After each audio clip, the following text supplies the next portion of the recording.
বন্ধুরা, আজ আমি দুর্দান্ত স্বাদের একটা টিফিন রেসিপি শেয়ার করব।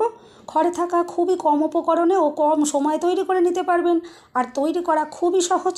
বাচ্চাদের টিফিন হিসাবে বানিয়ে দিলে বাচ্চারা খুবই খুশি হবে। শুধু বাচ্চা কেন, বড়োদেরও খুবই পছন্দ হবে। এগুলো খুবই নরম, স্পঞ্জি, খেতেও খুবই সুন্দর লাগে। একদিন যদি তৈরি করে খাওয়ান, বাড়ির প্রত্যেকে রোজই বানানোর জন্য রিকোয়েস্ট করবে। সম্পূর্ণ ভিডিওটা দেখার অনুরোধ রইল। প্রতিদিনের মতো আজকের রেসিপিটাও আপনাদের খুবই ভালো লাগবে। রেসিপিটা ভালো লাগলে লাইক, শেয়ার, কমেন্ট ও সাবস্ক্রাইব করে পাশে থাকবেন। দেখে নেওয়া যাক আমার আজকের রেসিপিটা। নমস্কার বন্ধুরা, আমি পাপড়ি পদ্মাবতী ফুড ক্রিয়েশনে আপনাদের সবাইকে স্বাগত। আজকে টিফিনটা তৈরি করার জন্য প্রথমেই আমি এখানে নিয়ে নিচ্ছি 1.5 কাপ ময়দা। এটা নর্মাল চায়ের কাপ, এটার আমি 1.5 কাপ নিয়ে নিলাম। দিয়ে দিচ্ছি স্বাদ মতো নুন, আর লাগছে 1 চামচ চিনি। এরপর আমি এখানে দিয়ে দিচ্ছি 1 চামচ ড্রাই ইস্ট। আর এরপর যাতে এর টেস্ট খুব সুন্দর আসে তার জন্য আমি দিয়ে দিচ্ছি 1 চামচ রসুন বাটা। আপনারা যদি রসুন খেতে পছন্দ না করেন তাহলে নাও দিতে পারেন, কিন্তু রসুনের ফ্লেভার যদি ভালো লাগলে অবশ্যই কিন্তু দেবেন। এটা কিন্তু খুবই সুন্দর তৈরি হবে। এরপর একটু ভালো করে আমি মিশিয়ে নিলাম। এরপর এখানে আমি নিয়ে নিয়েছি হালকা গরম জল। হালকা গরম জল অল্প অল্প করে দিয়ে ময়দাটাকে মেখে নিতে হবে। আর প্রথম অবস্থায় হাত দিয়ে মাখার কোনো রকম দরকার পড়বে না। প্রথম অবস্থায় এভাবে একটু চামচ দিয়ে মেখে নিলেই হবে। দেখুন আমি এভাবে একটু চামচ দিয়ে মেখে নিচ্ছি। আর এরপর দেখবেন মাখতে মাখতে একটা ডোয়ের মতো রেডি হয়ে যাবে। আর এরপরে আমি চামচটা সরিয়ে দেব। আর এখানে 2 চামচ সাদা তেল আমি নিয়েছি। সাদা তেল দিয়ে এরপর হাত দিয়ে খুব ভালো করে ময়দাটা মেখে নিতে হবে। এরপর দেখুন চামচটা আমি সরিয়ে রাখলাম, আর হাত দিয়ে আমি এবারে ভালো করে মেখে নিচ্ছি। আর যে তেলটা আমি নিয়েছি এটা বারে বারে অল্প অল্প করে দিয়ে আমি ময়দাটাকে মেখে নিচ্ছি। এভাবে একটা সুন্দর একটা সফট ডো রেডি করে নিতে হবে। দেখুন ডোটা সুন্দরভাবে রেডি হয়ে গেছে, আশা করছি আপনারা দেখেই বুঝতে পারছেন। এভাবে ভালো করে মেখে নিলাম। এরপরে আমি একটু গুঁড়ো ময়দা স্ল্যাবের ওপর ছড়িয়ে দিচ্ছি, আর এটাকে বেলে নিতে হবে। প্রথমে আমি একটু হাত দিয়ে আবারও একটু গোল করে নিচ্ছি। আর এরপর আগে 2 টুকরো করে আমি এটাকে কেটে নেব। এটাকে 2টো ভাগ করে নিচ্ছি প্রথমেই।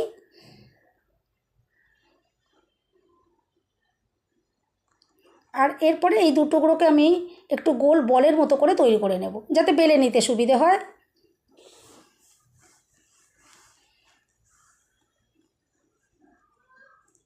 দেখুন এভাবে গোল বলের মতো তৈরি করে নিলাম। আর এরপর একটা এই লেচি আমি সরিয়ে রাখছি, আর একটাকে বেলে নেব।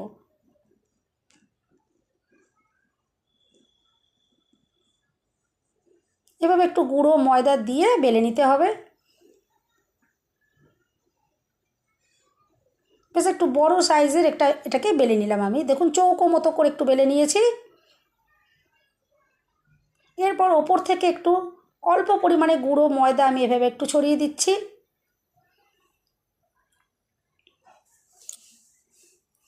এরপরে ছোট কুচি করা গাজর আমি একটু দিয়ে দিচ্ছি। আর দিয়ে দেবো কুচি করা কাঁচা লঙ্কা। কাঁচা লঙ্কাগুলোকে আমি ছোটো ছোটো টুকরো করে এখানটায় দিয়ে দিলাম। বেশ দেখতে কিন্তু খুবই সুন্দর লাগবে, আর খেতেও কিন্তু খুব ভালো লাগবে। আর ঝাল কিন্তু আপনারা আপনাদের পছন্দ মতন ব্যবহার করবেন। আর দিয়ে দিলাম টমেটোর কুচি, সেগুলোকেও আমি ছোটো করে কেটে দিয়ে দিলাম। এতে কিন্তু যেমন দেখতেও সুন্দর লাগবে তেমনি খেতেও কিন্তু খুব সুন্দর লাগবে। আর আমি এখানে তেলের ব্যবহার করেছিলাম, আপনারা চাইলে কিন্তু বাটারও দিতে পারেন। বাটার দিয়ে যদি এটা মাখা হয় তাহলে কিন্তু এটা আরও টেস্টি তৈরি হবে। আমি এখানে তেল দিয়েই ময়দাটাকে মেখে নিয়েছিলাম।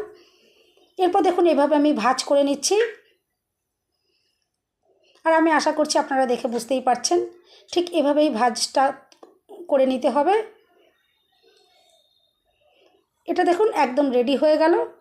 আর ঠিক আরেকটা যে লেচি ছিল তাকেও কিন্তু ঠিক আমি এই একইভাবে এরকমভাবেই রেডি করে নেব। এরপর ছুরি দিয়ে একটু কেটে নিচ্ছি। প্রত্যেকটা মাপ যাতে একই মাপের হয় ঠিক একটু খেয়াল রেখে সেভাবে একটু কেটে নিতে হবে।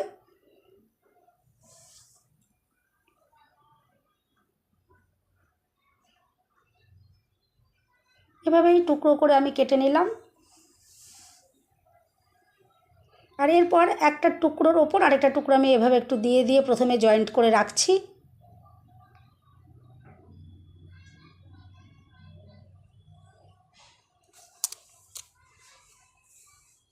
আর এরপরে আমি এখান থেকে 3টে টুকরো করে নিয়ে নেব। দেখুন 3টে টুকরো এখানে রয়েছে। এরপর এখানে লাগবে একটা কাঠি। আমি একটা কাঠি এরকম নিয়ে নিলাম, আর কাঠিটা দিয়ে একটু দেখুন এভাবে ঠিক ওপর দিয়ে চাপ এভাবে দিয়ে দিতে হবে। আর এভাবে কাঠিটা দিয়ে চেপে নেওয়ার পর হাত দিয়ে এটাকে আস্তে আস্তে করে একটু টেনে নিতে হবে। আমি আশা করছি আপনারা দেখে বুঝতে পারছেন। এভাবে আস্তে করে যদি টানা হয় তাহলে কিন্তু এটা আস্তে আস্তে বেড়ে যাবে, অনেকটাই দেখুন আস্তে আস্তে বেড়ে যাচ্ছে। এভাবে টেনে টেনে বাড়িয়ে নিতে হবে, আর তারপরে হাতে রেখে এভাবে করে একটু পেঁচিয়ে নিতে হবে। আর এই যে মুখটাকে ভালো করে একটু জয়েন্ট করে দিতে হবে। দেখুন আমি এভাবে একটু ভালো করে হাত দিয়ে চেপে চেপে একটু জুড়ে দিলাম। আর দেখুন কত সুন্দর একটা টিফিন তৈরি হয়ে গেলো। দেখতে কিন্তু খুবই লোভনীয়, আকর্ষণীয়, আর খেতেও কিন্তু খুবই সুন্দর হবে।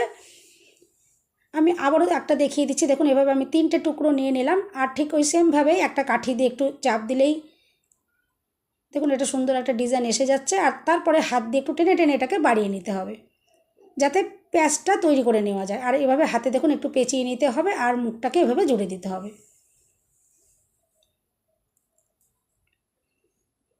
আর এই নাস্তাগুলো তো দেখে বুঝতেই পারলেন যে তৈরি করা কতটাই সহজ, আর কতটা কম উপকরণও কিন্তু এটা তৈরি করা যাবে। আর বাচ্চাদের কিন্তু এটা খুবই পছন্দ হবে। বাচ্চাদের স্কুল টিফিনের জন্য আপনারা এটা তৈরি করে দিতে পারেন, বা নর্মাল সকালের জলখাবারও তৈরি করতে পারেন। খুবই সুন্দর একটা অন্যরকম একটু টিফিন। একঘেয়ে রুটি লুচি নাও ভালো লাগতে পারে, তখন কিন্তু আপনারা এইভাবে ট্রাই করতে পারেন। এরপর দেখুন এটা আমি 30 থেকে 40 মিনিটের জন্য একটু চাপা দিয়ে রেখে দিয়েছিলাম, আর কতটা বড় বড় সব সাইজে এগুলো ফুলে ফুলে কতটা সুন্দর বড় হয়ে গেছে।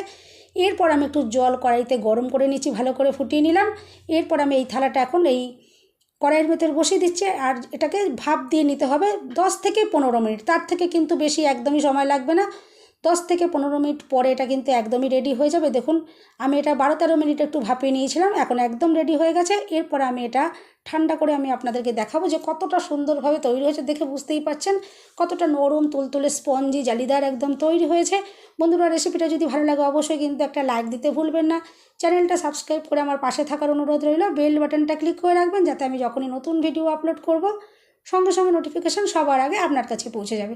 আর দেখে বুঝতেই পারছেন যে কতটা অসাধারণ সুন্দর দেখতে লাগছে। বাড়ির কিন্তু ছোট থেকে বড় প্রত্যেকের এটা খুবই পছন্দ হবে। অবশ্যই বাড়িতে আপনারা একবার ট্রাই করতে পারেন। আমি আশা করছি এই রেসিপিটা আপনাদের খুবই পছন্দ হবে।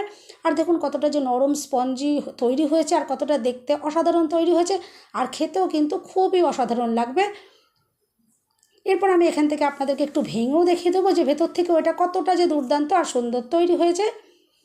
আর দেখুন কত সুন্দর লেয়ার লেয়ার দেখতে পাওয়া যাচ্ছে, খুবই সুন্দর লাগছে। এবার আমি একটু ভেঙে দেখাই যে কতটা এটা স্পঞ্জি ও নরম তৈরি হয়েছে। তাহলে বন্ধুরা রেসিপিটা যদি ভালো লাগে একটা লাইক দিতে কিন্তু ভুলবেন না। চ্যানেলটা সাবস্ক্রাইব করে পাশে থাকবেন। সবাই সুস্থ থাকবেন, ভালো থাকবেন। দেখা হবে নেক্সট ভিডিওতে। ভিডিওটা শেষ পর্যন্ত দেখার জন্য সবাইকে রইল অসংখ্য অসংখ্য ধন্যবাদ।